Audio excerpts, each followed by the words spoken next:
何？チャンさんが死んでしまいました。このバカチン、ドラゴン激流のダイニムがいっちゃ熱いんだよ。はい、バカでした。バカチンでした。私どこへ行けばいいですか? 여러분은 지금 분명히 똑같은 배우의 서로 다른 작품 속 연기를 보고 계십니다. 물론 드라마와 영화는 분명 다른 성격의 영상이니 그에 따라 이렇게 연기의 톤이 달라지는 건 어쩌면 당연한 일일지도 모르겠습니다.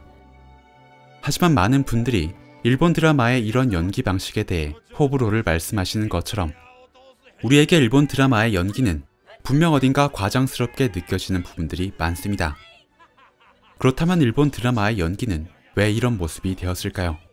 이 영상에 담긴 저의 생각이 절대로 정답은 아니지만 나름대로 고민하며 얻은 생각들을 함께 나눠보려 합니다.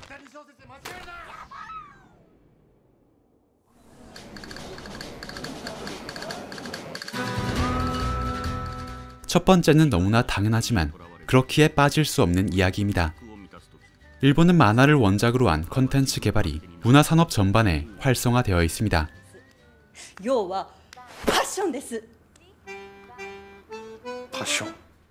그렇기 때문에 일본인들에겐 만화적인 표현, 즉 어딘가 과장되어 있는 감정이나 조금은 현실성이 없는 만화적인 묘사 같은 것들이 비교적 낯설지 않게 다가오는 것일 겁니다. 거기다 유명 드라마들 중에 상당수가 원작 만화를 기반으로 만들어지는 게 다반사라 그에 따라 일본의 드라마 연출도 자연스럽게 지금처럼 만화적인 표현 기법에 친숙하게 되었을 것입니다. 그리고 일본 드라마는 우리와 다르게 한 작품이 10회 정도로만 구성되는 것이 매우 일반적입니다. 즉 일본 드라마는 짧은 시간을 효율적으로 사용하면서 이야기를 전개시켜야만 하는 환경에 놓여 있는 것입니다. 위너 아르가이. 아카이 위너다.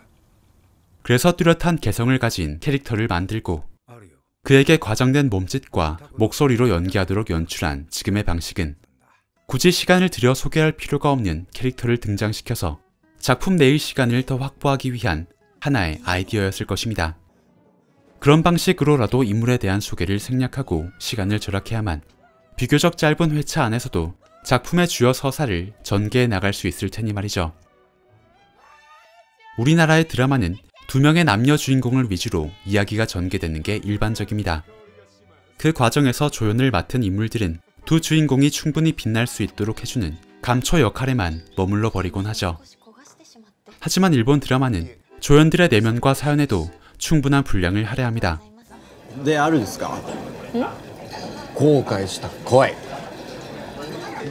그들은 단순히 주인공들을 빛나게 만들어주기 위한 장식품이 아니라 또 한 명의 동등한 인물이자 배우로서 작품에서의 한 축을 맡곤 합니다.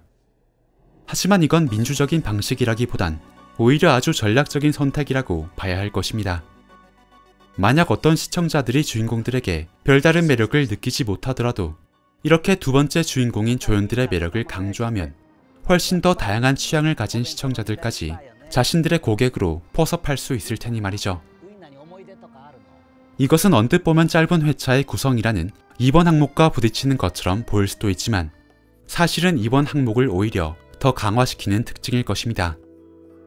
전체 10회라는 짧은 분량 안에서 다양한 캐릭터들의 사연에까지 골고루 분량을 분배하려면 그만큼 더 개성과 특징이 분명하고 직관적인 인물들이 지금의 방식으로 연기를 해야 할 테니 말이죠.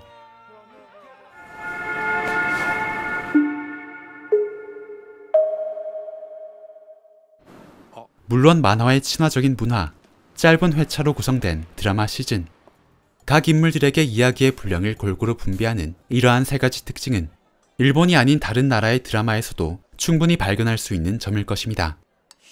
하지만 분명 이 세 가지의 특징이 한꺼번에 구현된 경우는 흔치 않을 것입니다. 즉 한 가지의 특징 정도는 다른 나라에서도 흔한 것일 테지만 그 세 가지의 특징이 모두 드러나는 건 일본만의 독특한 케이스라는 거죠. 소위 말하는 오버 연기가 유독 일본 드라마에서 심하다고 느껴지는 이유는 아마 이러한 세 가지 요인이 복합적으로 작용했기 때문일 것입니다. 그러니까 이건 일본의 독특한 문화적 환경과 기타의 제작 환경들이 합쳐져서 만들어낸 일본만의 고유한 문화가 되어버린 것이죠. 今すごくそうしたい気分です。何をバカな。ここが日本で残念です。すごく日本で良かったです。 물론 이건 그저 일본인도 아닌 제가 나름대로 추측해본 가설에 지나지 않습니다. 혹시 여러분이 생각하고 계시는 더 좋은 의견이 있다면 영상에 부족한 내용을 댓글로 보태주시기를 부탁드리겠습니다. 그리고 이렇게 다른 나라의 모습을 관찰하는 게 중요한 이유는 이런 과정을 통해 오히려 우리나라를 좀 더 객관적으로 바라볼 수 있기 때문일 것입니다. 과연 지금 우리나라의 드라마는 어떤 특징을 갖고 있으며 그러한 부분들은 어떤 이유로 만들어져 온 것일까요? 오늘 영상은 그런 재밌는 질문들에 꼬리가 이어질 수 있게 하는 작은 기회가 되었으면 좋겠습니다.